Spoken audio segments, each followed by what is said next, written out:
हरे की आपसे वचन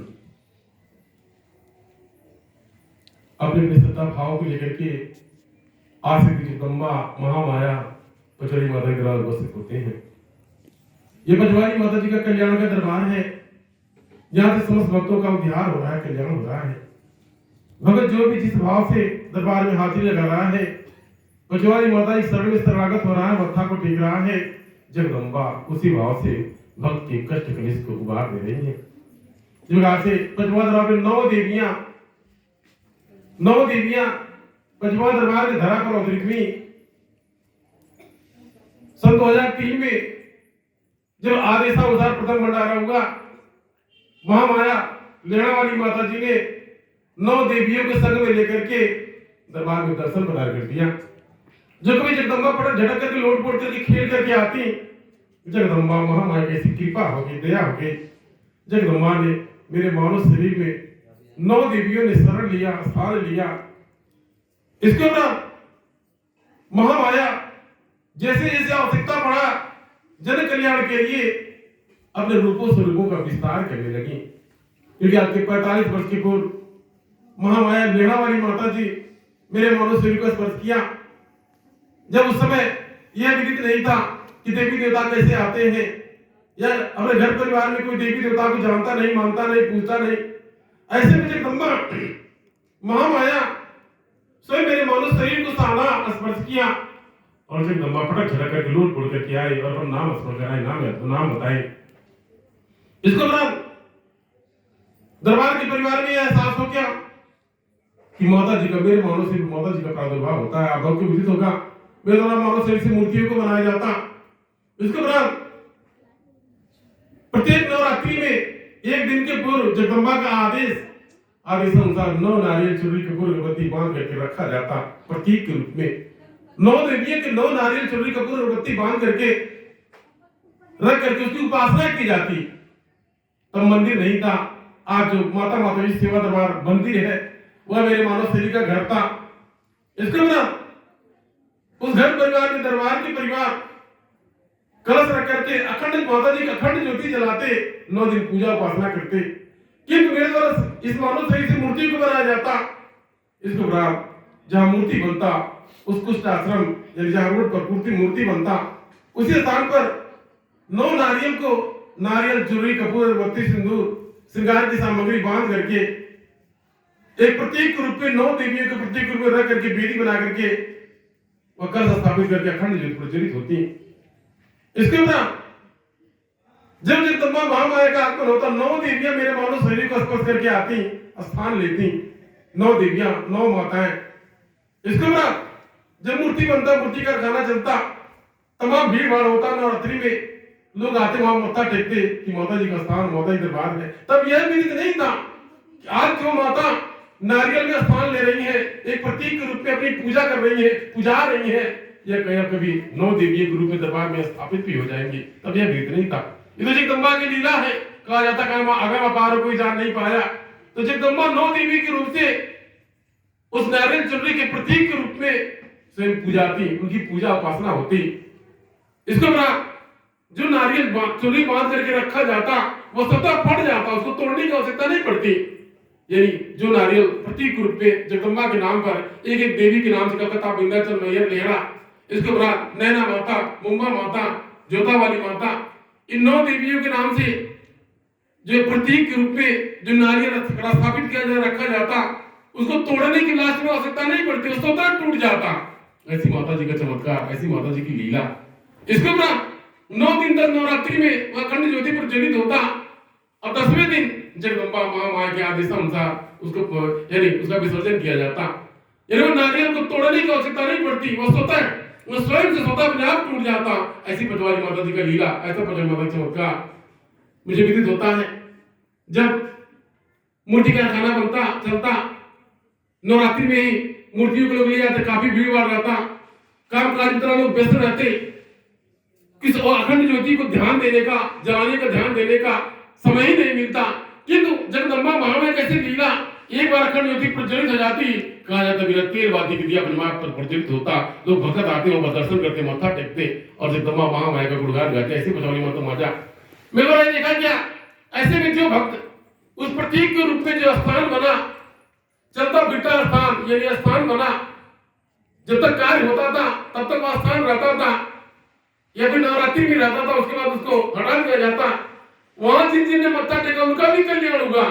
भगत आकर को स्थान पर मनौती मानते, मन्नत मानते, जो भी ग्राहक जो मूर्ति ले जाते, जो मेरे मानव शरीर से एक अपार प्रेम को भाव को देख करके आते, पूजा पाठ को देख करके आते, ये तो बच्चा उस स्थान को देख मत्था टेकते। मुझे याद आता है जब मूर्ति कारखाने में बड़ी बड़ी मूर्तियां बनती, इसके दौरान जब मूर्तियों को ट्रक पर लोड किया जाता, ये टसमस नहीं, अपने स्थान से टसमस नहीं होती।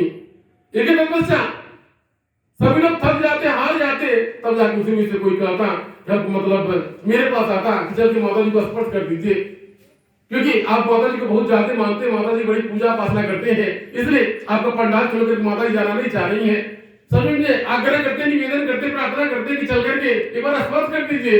सचमुच में जो घंटों लग जाता, जिन प्रतिमाओं को, जगदम्बा की प्रतिमाओं को मैं ट्रक पर लादने में घंटों बीत जाता, लोग थक जाते, सकासीन हो जाते, मेरे द्वारा जा जाता, हाथ से जो स्पर्श किया जाता, एक बार जयकारा लगा के तुम खट से मूर्ति पर चढ़ जाती। सब लोग जयकारा लगाते, यही मानते कि सचमुच में माता जी को आप बहुत ज्यादा मानते हैं, माता जी के प्रति आपकी बड़ी श्रद्धा है, अगाध प्रेम है। शायद हम इतने लोग मिल करके माता जी का सेवा पूजा आराधना श्रद्धा भाव नहीं जगा पाते, किंतु आपके द्वारा मूर्ति को बनाया जाता, किंतु माता की पूरी मूर्ति से अगाध प्रेम है। सभी मुझे याद आता है किस किस प्रकार से जगदम्बा ने महामाया ने लीलाओं को रचा। आज वही जगदम्बा, वही देवी, 9 देवी के रूप में जगदम्बा पंचमहाद्वार में स्थापित हो गई। मेरी 9 देवियां जो मेरे मानव शरीर से आती नहीं, लेहा वाली माता, मैहर की माता, कलकत्ता की काली माता, विंध्यवासिनी माता, नैना माता, ज्वाला माता, चंडी माता, मुंबा माता, यानी इन 9 देवियां मेरे मानव शरीर से आती नहीं। और जब 2003 का प्रथम भंडारा हुआ, जगदम्बा ने मिल करके आदेश दिया, उस प्रथम भंडारे का आदेश हुआ। इसके उपरांत जब घर में कुछ खाने को नहीं, यानी अखंड ज्योति जलाने की व्यवस्था नहीं, अखंड ज्योति ऐसी कृपा हो गई, ऐसी दया हो गई, अखंड ज्योति अपने आप प्रज्वलित होती रही। जगदम्बा का आदेश था कि 9 दीपक, इन 9 दीपक 9 दिन तक लगातार जलना चाहिए। उसमें आदेश था, स्वयं घर में कुछ खाने का व्यवस्था नहीं था, जगदम्बा का आदेश था कि कुछ मांगना नहीं है, या फिर किसी का हाथ नहीं फैलाना है, कोई आभूषण गाना बंधक नहीं रखना है, ये मेरा कार्य, मैं संपर्क करूंगी। ऐसा ही हुआ। जगदम्बा का आदेश कि एक दिन के पूर्व संपूर्ण भंडार भर जाएगा, ऐसा ही हुआ। एक दिन नवरात्रि में, चैत्र नवरात्रि में, वर्ष 2003 की चैत्र नवरात्रि में 10वें दिन भंडारे का विधान था, 9वें दिन जगदम्बा का आदेश था, सब भंडार भर जाएगा। समझ जाने कहां से खाद्य सामग्री आ गया, संपूर्ण सामग्री जगदम्बा ने भर दिया, चमत्कार कर दिया, लीला को रच दिया। कहा जाता माता जी लीला का व्यापार कोई जान नहीं सका, यानी संपूर्ण खाद्य सामग्री दरबार में, जो कुछ खाने का व्यवस्था नहीं था, दरबार के लोग मेरे भैया द्वारा, दरबार के द्वारा चिंतित थे, होगा क्या, सब लोग आए उनको खिलाएंगे क्या। ऐसी जगदम्बा की कृपा हो गई, समस्त खाद्य सामग्री दरबार में आकर भर गया। ये तपस्या विघ्न भंडारा हुआ। जो दीपक अखंड ज्योति प्रज्वलित होने का आदेश था, 9 दीपक 9 दिन लगातार अखंड ज्योति प्रज्वलित होने का आदेश था, उसमें दाने भर का तेल नहीं था। जगदम्बा की ऐसी कृपा, ऐसा चमत्कार हुआ, 9 दीपक अपने आप प्रज्वलित होता रहा। जगदम्बा ने चमत्कार किया, ऐसी लीला रचा जगदम्बा ने, महामाया ने। विराट पूर्वक भंडारा संपन्न हो गया और मध्य रात्रि में 12:05 बजे जगदम्बा ने मेरे मानव शरीर को जगदम्बा ने अपना दिव्य दर्शन प्रदान कर दिया। तब से आज मुझे माता जी कहा जाता है, कहा जाता माता जी मन कर्म वचन में समा गई, रोम रोम में समा गई। इसके उपरांत स्वयं जगदम्बा महामाया अपनी लीलाओं को रचती गई। जिन जिन भक्तों ने उस ज्योत का दर्शन किया, भंडारे का प्रसाद ग्रहण किया, उस कार्यक्रम में सम्मिलित हुए, समस्त भक्तों का कल्याण हो गया, समस्त भक्तों का उद्धार हुआ, कल्याण हुआ। जिन जिन भक्तों का उद्धार हुआ, कल्याण हुआ, जब पुनः जगदम्बा का आदेश हुआ, विगत दूसरे वर्ष आदेश हुआ भंडारे का, उस समय भगत दरबार में आए, उनकी कामनाओं को, भावनाओं को जगदम्बा ने पूरा किया। और तभी से जगदम्बा महामाया ने पंचमढ़ा दरबार में भीड़ लगाना शुभारंभ कर दिया। इसके तत्पश्चात मुझे विदित होता है, जब जगदम्बा ने स्थान मांगा, मुझे स्थान चाहिए, स्वयं मेरे मानव से छोटा सा घर, छोटा सा परिवार, छोटा सा घर, जगदम्बा ने उसी घर को तोड़ करके मंदिर बना दिया। जगदम्बा का आवाज, वही माता मातवी सेवा दरबार है आज भी, यानी माता मातवी सेवा दरबार का मुख्य मंदिर मेरा आवास है, जो कभी मेरा जन्मभूमि था, उसी स्थान पर मेरा जन्म हुआ था, उसी स्थान पर मेरे द्वारा जगदम्बा महामाया की त्याग तपस्या भक्ति किया गया था, उसी स्थान पर जगदम्बा महामाया ने दर्शन प्रदान कर दिया। इसलिए उस स्थान को जन्म स्थली, तपो स्थली और दर्शन स्थली कहा जाता है। आज भी माता मातेश्वरी सेवाधार का पुराना मंदिर है, यानी जगदम्बा ने मेरे मानव शरीर के घर को जिन्होंने मंदिर बना दिया। आज भी अगर जाते वहां मत्था टेकते भक्तों को कृपा होती, दया होता, कल्याण होता है, किंतु वहां जगह की बहुत कमी है। उस कम व्यवस्था में, कम जगह में ही स्वयं सारे व्यवस्था संपन्न होते थे। एक पश्चात आज जगह की कमी कारण आज दूसरे जगह दरबार बना। आज जिस स्थान पर कार्यक्रम स्थल, सत्संग भवन, आज भक्तों का कल्याण हुआ, भगत बढ़ते गए और भक्त दया की भाव। तो मेरे कहने का तात्पर्य 9 देवियों ने बहुत पहले से ही मिल करके दरबार में अपना डेरा लगाया था, किंतु जब मंदिर बना, घर को मंदिर बना दिया गया, सर्वप्रथम लेणावाली माता जी के उपरांत ज्वाला माता का आगमन हुआ। माता ज्वाला सन 2003 के प्रथम भंडारे से प्रज्वलित हो रही थी। ये तपस्या ज्वाला माता ने अपना स्थान लिया लौकिक रूप से। आज प्रत्येक ज्वाला माता का ही प्रत्येक मंगलवार के दिन यानी 108 दीपों से आरती किया जाता है। मंगलवार व्रत रहते हैं। यदि आपकी भी कोई मनोकामना है तो मंगलवार व्रत रखें। मंगलवार व्रत रहने से जगदम्बा महामाया मनोकामनाओं को पूर्ण करती हैं। इसके उपरांत महामाया की माया 9 देवियां जिनको नारियल के प्रतीक के रूप में पूजा जाता था, आज 9 देवियों ने दरबार में स्थान लिया। आज माता माता सेवाधार 9 देवियों का वास है। इसके उपरांत माता काली यानी काली माता, 9 देवियों में काली माता का भी स्थान। जगदम्बा ने देखा कि हमारे भगतजन जादू टोना भूत बिहार भ्रम अज्ञानता अंधविश्वास में भटक रहे हैं। कोई खेल रहा, झूम रहा, तबाह परेशान है, या फिर इधर सोखा हो जा धर्म आया वसूल ले परेशान है। जगदम्बा स्वयं यानी काली माता स्वयं प्रकट हो गई। जन कल्याण हेतु जगदम्बा ने चमत्कार किया। काली माता अपने रूपों से प्रकट हो गई। काली माता का 7 रूप दरबार में विराजमान है। वही काली माता 7 रूप से विराजमान है। काली माता, हिंगलाज माता, कामाख्या माता, मां तारा, छिन्नमस्तिका, चामुंडा माता, बच्चा यानी मां तारा यानी 9 यानी 7 माताओं ने दरबार में डेरा लगा लिया। आज जो भगत आते हैं उनका कल्याण होता है, भगत पर दया होती, कृपा होती है। जिस भी प्रकार से जादू टोना टोटका भूत बिहार से संबंधित जो भी समस्याएं होती हैं, आज भक्तों को समाधान हो रहे हैं। जो भी नकारात्मक ऊर्जा है, समस्त नकारात्मक ऊर्जाओं को जगदम्बा अपने चरण में शरण प्रदान कर रही है। जो भूत बैताल जो काफी दिनों से भटक रहे थे, परेशान कर रहे थे, जो भूत प्रेत कोई गिर करके मर गया, किसी का एक्सीडेंट हो गया, किसी ने जहर मार खा लिया, किसी ने फांसी लगा लिया, इस प्रकार से एक्सीडेंटल जो प्रेत आत्मा बनकर के भटक रहे थे, जो पितर दोष था, जो प्रेत आत्मा बनकर भटक रहे थे, या फिर जो भी नकारात्मक ऊर्जा था, जो किया कराया कहीं से आया, किसी ने जादू टोना कर दिया, किसी ने पीठ ठोक दिया, किसी गलत प्यार आ दिया, समस्त जितने भी समस्याएं हैं, और समस्त समस्याओं को आज माता काली अपने चरण में समेट रही है। आज इसलिए भक्त परिवार प्रसार हो रहा है और भक्त दया कृपा हो रही है। आप भक्त विधि तो बजरंगा दरबार में जबरदस्ती किसी को खिलाया खुदा नहीं जाता। यदि स्वयं अगर आपकी देवी या फिर आपके देवता सही है, आपका रक्षापाल करना चाहते हैं, आप चाहते हैं कि हमारे देवी तो रक्षापाल उनको बख्शा दिया जाता। कभी कभी होता है कोई देवी या कोई देवता या फिर दैत्य दानव किसी का शरीर साधते हैं, किसी शरीर को साधते हैं, स्पर्श करते हैं। इसके ऊपर अब वो क्या चाहते हैं, जब तक वो सही जगह पर नहीं पहुंचेगा तब तो उसको समझ में नहीं आएगा। कभी कभी होता है, हो सकता है माता काली है, किसी को स्पर्श कर रही है, वो चाह रही जन कल्याण चाह रही है, या स्वयं से रक्षापाल करना चाह रही है, सब पर कृपा प्रदान करना चाह रही है। इस पश्चात आप चाहते हैं कि आप अगर आपकी काली माता या दुर्गा माता या कोई भी देवी है, कोई देवता है, आप चाहते हैं कि आप पर दक्ष हो जाए, आप पर अपनी कृपा प्रदान करें, दया प्रदान करें, आप अपने आपके घर परिवार में सुख समृद्धि प्रदान करें, आपका कल्याण करें, रक्षापाल करें, तो आप बजरंगा दरबार से लग जाइए, जुड़ जाइए। जो आदेश निर्देश उसका पालन कर दीजिए। साक्षात जगदम्बा प्रकट होकर के आपके जो भी रोग दोष कष्ट कले दुख समस्या होंगे उसे आपको मुक्ति प्रदान कर देंगे और महामाया आपका कल्याण करेंगे। तो मैं कहने का तात्पर्य यह था, यदि आप चाहते हैं कि आपके ऊपर किसी देवी देवता या किसी भी का साया है, उनको बख्शा दिया जाए, उनको मना दिया जाए, या फिर उनकी शक्ति जागृति हो जाए, या फिर आपके घर के देवी देवताओं को उनकी कुल देवताओं की शक्ति जागृति हो जाए, या फिर आपके स्वयं के भीतर की शक्ति जागृति हो जाए, जब बजरंगा वाली माता जी का आदेश का पालन करें। यह काली माता समस्त शक्तियों की जागृति कर दे रही है। आज इस उद्देश्य को लेकर मेरा घर घर भ्रमण होता है, भगत परिवार में आगमन होता है। वहां जाने के बाद में जो घर के कुल देवी देवता होते हैं उनकी शक्तियों को जागृत कर दिया जाता है। जब शक्तियां जागृत हो जाती हैं, इसके उपरांत समस्त देवी देवताओं मिल करके रक्षापाल करते हैं, कल्याण करते हैं और भगत बाप की कृपा प्रदान करते हैं। तो मेरे कहने का तात्पर्य यह था, आप दीन इन दुखी भगत पर भटक रहे हैं, आप समस्त नकारात्मक ऊर्जाओं से दुखी परेशान है, भूत प्रेत जादू टोना टोटका से परेशान है, आप तमाम जगह पर गए, आपको कोई समाधान नहीं हुआ, जहां जहां आप गए कई प्रकार के बात बताया गया, आपका समाधान नहीं हुआ। ऐसे में आज पचवाली माता जो खुला द्वार है, अपने द्वार को खोल दिया, अपने कपाट को खोल दिया, जो भगत जन नतमस्तक होने प्रणाम कर रहे हैं, आदेश का पालन कर रही हैं, समस्त भक्तों का कल्याण कर रही है, उद्धार कर रही है। तो आप भी कहीं वंचित नहीं रह जाए, आप दरबार से लग जाए, जुड़ जाए, किसी प्रकार की कोई भी आपकी समस्या है, समस्त समस्याओं का समाधान हो जाएगा और आप दया कृपा होगा और आप फिर सुनने लगे।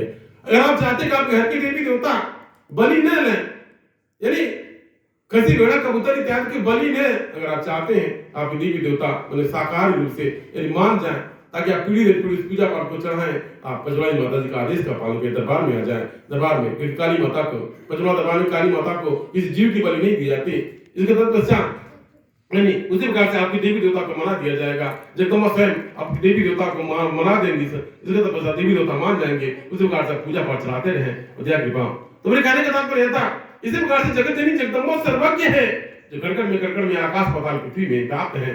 अगर आप दुखी हैं, परेशान हैं, भटक हैं, पचवा दरबार में 9 देवियों का स्थान है, उन 9 देवियों पर आकर के अपनी शक्ति को जागृति कर ले, या फिर आपकी जो आवश्यकता व्यवस्था उसकी पूर्ति के लिए भटक रहे हैं, आप जगदम्बा पचवाली माता दरबार में शरणागत हो जाए। जो कहता बहुत विधि तो सर्वप्रथम जब नेहा वाली माता जी का मेरे मानस में प्रादुर्भाव हुआ, आगमन हुआ, वही नेहा वाली माता जी ने गुरु बनकर के यानी माता गुरु बनकर मेरे मानस का मार्गदर्शन किया। समय समय एक एक आदेश देकर के मेरे मानव शरीर के माध्यम से जगदम्बा महामाया नेहड़ा वाली माता जी ने स्वयं मार्गदर्शन किया। जो भी मन के प्रश्न थे, जो भी भ्रम भटकाहट मेरे मानव शरीर के थे, सब उसको दूर किया। आज से पचवाली माता जी के दरबार में लेहड़ा वाली माता जी को माता गुरु के रूप में स्थापित किया गया। यानी पचवाली माता के दरबार में लेहड़ा वाली माता जी का स्थान है, जो नाव पर सवार होकर के आई है, भक्तों को तारने के लिए नाव पर सवार होकर के आई है। मैया नैया और खोइया बनकर के मैया आई हुई है। इसे जो भक्तजन माता को गुरु मान लेते हैं और स्वयं के आदेश का पालन करते हैं, उनका रक्षाभाव करती हैं, उनका मार्गदर्शन करती हैं, सही मार्ग दिखाती हैं, सही रास्ता दिखाती हैं। इसलिए आप भक्तजन अगर दुखी परेशान होकर के भटक रहे हैं, आप लेहड़ा वाली माता के दरबार पर आप आकर उनके स्थान पर आराधना करें, माता जी का आराधना करें, उनकी साधना करें, उनकी प्रार्थना करें। माता को गुरु मान करके, माता ही गुरु है, माता को गुरु मान करके उनकी आराधना उनकी प्रार्थना करें। आपके जीवन में अंधकार छा गया है, आप निर्णय नहीं ले पा रहे हैं, किसी कार्य का निष्कर्ष नहीं निकाल पा रहे हैं, या फिर आप भक्तजन भटक रहे हैं, आपके जीवन में कोई मार्गदर्शक नहीं है, सब माता लेहड़ा वाली को अपनी माता गुरु मान ले, माता को गुरु मान ले, माता को गुरु मान उनकी आराधना की प्रार्थना करें, उनकी पूजा की प्रार्थना करें। जिस प्रकार से माता ने गुरु बनकर के अलौकिक रूप से मेरे मानव शरीर को ज्ञान प्रदान किया, मेरे मानव शरीर को मन के वचन में सब वो भाव भक्ति प्रदान किया, आज स्वयं आप भक्तों को मार्गदर्शन किया जाता है और आप पर दया कृपा होती है। तो अगर आप भी चाहते हैं कि आपके जीवन में कोई मार्गदर्शक हो जाए, जगदम्बा मार्गदर्शन करे, आप अंधकार में भटक रहे हैं, आप किसी गुरु की आवश्यकता है, आप भटक रहे हैं, आप जीवन की मार्गदर्शक नहीं है, तो स्वयं माता को गुरु मान ले, माता को गुरु मान करके पचवाली माता के दरबार में हाजिर लगा दे, आपको कृपा बनेगी, दया बनेगी, स्वयं माता ही आपको मार्गदर्शन करेंगी। जब स्वयं से दम्बा शक्ति आपको मार्गदर्शन कर देंगी, पग पग में मार्गदर्शन करेंगी, क्या उचित है क्या अनुचित है, आप जो मार्गदर्शन करेंगी तो स्वयं में आप पर आपको कुछ नहीं बिगड़ेगा, जगदम्बा महामाया का निशा अनुसार आपको जीवन व्यतीत होगा। कुल मिलाकर आप यहाँ मान ले, यदि आप माता को गुरु मान ले, माता तो माता है ही, माता को गुरु मान ले तो माता का मार्गदर्शन आपके जीवन में आ जाएगा। माता शक्ति है, माता ही शक्ति है, शक्ति ही माता है, वो सर्वज्ञ है, जो कड़कड़ में व्याप्त है। तो अगर माता को गुरु मान ले, माता को गुरु मान, माता स्वयं आपकी मार्गदर्शक बन जाएगी, आपकी सहाय की भांति स्वयं जगदम्बा आपके संग में रह करके, अंग संग में रह करके पग पग पर आपका मार्गदर्शन करेंगे, क्या उचित अनुचित है आपको ध्यान दिलाएंगे, आपको क्या करना चाहिए, कैसे रहना चाहिए, आपको किस चीज की आवश्यकता है, स्वयं गुरु बनकर जगदम्बा महामाया आपको मार्गदर्शन करेंगे और आपकी कृपा होगी, दया होगी और आपका कल्याण होगा। तो मेरे कहने का तात्पर्य है पचवाली माता के दरबार 9 देवियों का दरबार, यहाँ प्रत्येक मंगलवार के दिन 9 देवियां दरबार के धाम पर अवतरित होती हैं और आप आपको दर्शन प्रदान करती हैं। प्रत्येक रविवार के दिन जगदम्बा महामाया माँ काली अपने 7 रूपों से धरा पर अवतरित होती हैं। इसके बाद स्वयं आप भक्त को दर्शन प्रदान करके जिसके जो भी भूत व्याध जादू टोना टोटका भ्रम अज्ञानता अंधविश्वास जो भी नकारात्मक ऊर्जा होती है, समस्त नकारात्मक ऊर्जाओं को अपने चरण में समेट करके दया के पर भगदार होती है। जो कहा से जब राजा परीक्षित को तक्षक नाग ने डस लिया, उनकी अकाल मृत्यु हो गई, श्रीमद देवी भागवत की कथा में ऐसा वर्णित है। राजा परीक्षित की अकाल मृत्यु होने के कारण उनकी जीव आत्मा प्रेत आत्मा भटक रहे थे। नाना प्रकार की पूजा उपासना किया गया, किंतु फिर भी उनके प्रेत आत्मा से मुक्ति नहीं मिला। कभी पूजा पाठ आराधना करने के तत्पश्चात कोई समाधान नहीं हुआ। राजा परीक्षित के पुत्र का नाम जन्मेजय था। वह 11 वर्ष का था, अल्पायु अवस्था में था। उसको राजा बना दिया गया और जन्मेजय के द्वारा तमाम पूजा पाठ उपासना किया गया, किंतु फिर भी उनकी जीव आत्मा प्रेत आत्मा से नहीं बदले, परिवर्तन नहीं हुआ। तमाम पूजा पाठ करते वक्त थक गया, हार गया, निराश हो गया। स्वयं उसने प्रश्न किया कि हमने तमाम देवी देवताओं का पूजा पाठ किया, तमाम भगवान को पूजा पाठ किया, लेकिन प्रेत आत्मा से मुक्ति नहीं मिला। यानी किसी प्रकार से उनको जो नकारात्मक ऊर्जा था उससे परिवर्तन नहीं हुआ, बदलाव नहीं हुआ। अब क्या था, ये तो उसने कहा कि अब मुझे इसका उसका पूजा पाठ बताइए, उसकी कथा सुनाइए। जिसने भगवान को जन्म दिया, पूरे ब्रह्मांड को जन्म दिया, सूरज चांद धरती सितारों को जन्म दिया, जीव जंतु पशु पक्षी किन्नर गंधर्व सबको जन्म दिया, अब उसकी कथा सुनाइए, उसका पूजन कराइए। तब जाकर के जब राजा जन्मेजय जी ने व्यास जी से पूछा, व्यास जी से क्या मुझे उसकी कथा सुनाइए, उसका पूजन कराइए, जो पूरे ब्रह्मांड का रचयिता, जो पूरे ब्रह्मांड का रचयिता है, जीव जंतु पशु पक्षी किन्नर गंधर्व सबको बनाया, अब उसको उसकी कथा सुनाइए, उसका पूजन कराइए। तब जाकर के स्वयं बात जिनका मुझको स्वयं नहीं पता, कभी आपको कथा की स्थिति बताया जाएगा। एक तत्पश्चात नारद जी के माध्यम से ये बताया गया, परमपिता ब्रह्मा जी के पास पहुंचा गया। इसके उपरांत परमपिता ब्रह्मा जी के द्वारा बताया गया कि स्वयं वह आदि शक्ति जगत जननी जगदम्बा महामाया सर्वज्ञ है, जो गड़गड़ में आकाश पाताल व्याप्त है। वही जीव जंतु पशु पक्षी किन्नर गंधर्व सब की जननी है, जगत की जननी है। एक तत्पश्चात स्वयं राजा जन्मेजय को जगत जननी का, जगदम्बा का, महामाया का पूजन बताया, पूजन कराया गया, कथा श्रवण कराया गया, श्रीमद देवी भागवत कथा का श्रवण कराया गया, उनके पूजन कराया गया। एक तत्पश्चात राजा परीक्षित के लिए स्वर्ग से सिंहासन आया और स्वयं से उनके जो प्रेत आत्मा जो भटक रहे थे, प्रेत आत्मा से मुक्ति मिल गया और स्वयं उनके लिए स्वर्ग से रथ आया, विमान आया, वो विमान पर बैठ के तब जाकर स्वर्ग लोक पहुंचे। ठीक उसी प्रकार से आपके घर में कोई प्रेत बाधा जाता है, किसी की अकाल मृत्यु हो जाती है या कोई जादू टोना आ जाता है, उसको जलाते बनाते उठाते बैठाते तमाम जगह पर कोई समाधान नहीं होता। फिर जब पचमढ़ा दरबार में आ जाते हैं, पचौली माता जी का पूजन हो जाता है, पचौली माता जी की आराधना हो जाती है, जय माता जी का मोहम्मद का स्मरण हो जाता है, जगदम्बा माँ समस्त नकारात्मक ऊर्जाओं को अपने चरण समेट लेती हैं, उस प्रेत माता को जलाने बनाने की आवश्यकता नहीं पड़ती। या फिर जो भी किसी प्रकार की कोई भी जो समस्या है उसको कहीं दूर करने की आवश्यकता नहीं, चरण स्मरण प्रदान कर देती है। जो भूल बैठा जब प्रेत इधर उधर भटक रहे थे, उनको बार बार बैठाया जा रहा था, जलाया मराया जा रहा था, उनको जलाने मराने की आवश्यकता नहीं पड़ती। जगदम्बा चरण में शरण प्रदान कर देती है, उनको स्वयं जन्म मरण प्रदान कर देती है, उनका जन्म और उनका जन्म हो जाता है, मुक्ति मिल जाता, मोक्ष मिल जाता, सब भ्रमणा भटका कर ऐसी पचौली माता जी माया है। और कहने का तात्पर्य था जिस जगह से राजा परीक्षित के भटकते हुए आत्मा को जगदम्बा के पूजन बंधन से शांति मिला, उसी प्रकार से अगर आप घर में कोई प्रेत बाधा है, कोई भूत प्रेत से आप दुखी है, परेशान है, भटक रहे हैं, आप जब तमाम जगह गए, पूजा उपासना किया, फिर भी कोई समाधान नहीं हुआ, ऐसे में आप पचमढ़ा दरबार में आए। काली माता का स्थान जागृति स्थान है, काली माता के स्थान पर आप भगतजन जो भी समस्या होगा जगदम्बा वहां में संपन्न किया जाएगा और आप दया कृपा होगा, आपका कल्याण होगा। तो मेरे कहने का भाव यह था, आप पचौली माता के दरबार से लग जाए, जुड़ जाए, अपने मन के भ्रम भटकाव को छोड़ दें। आप तमाम सोखा ओझाओं की चोरी पीढ़ी पर गए, फिर भी कोई समाधान नहीं हुआ, आप पचमढ़ी माता दरबार में आ जाएं, हाजिर लगा जाएं, यहाँ का आदेशानुसार आदेशों का पालन कर लें, सचमुच में आपको कृपा हो जाएगी, दया हो जाएगी और आपको भी सुन जाएगा, आपका कल्याण होगा और आपको दया कृपा होगा। तो आप खुशहाल हैं, आप भक्तों की मन की मनोकामनाएं पूर्ण हो। जिस भी ध्यान से आप भक्तों के दरबार में हाजिर लगाया है, से भक्तों का कल्याण हो, से भक्तों घर पर सुनती आ जाए, से भक्तों घर परिवार में जगदम्बा महामाया का वास हो, आप भक्तों के घर परिवार से नकारात्मक ऊर्जा है उसे आपको मुक्ति मिल जाए, ऐसे मेरी इच्छा है। ये सब अपनी वाणी में